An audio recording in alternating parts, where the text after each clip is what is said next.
maanta waxaanu joognaa magaalada Kinshasa ee Democratic Republic of the Congo oo uu madaxweynuhu ku yimaaday safar isagoo la kulmay madaxweyne Felix Tshisekedi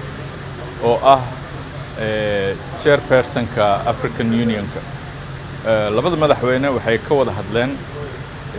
arrimo la xiriira xiriirka labada dal iyo xoojintiisa waxay kaloo isla soo qaadeen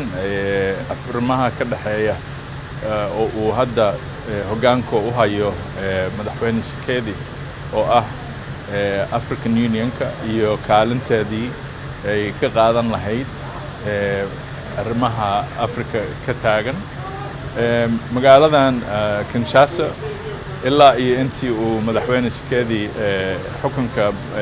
chairpersonka uu qabtay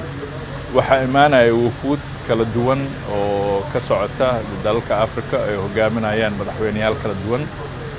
safarka madaxweynaha kama duwana safaradaas ay madaxweynayaasha kale ku soo gaareen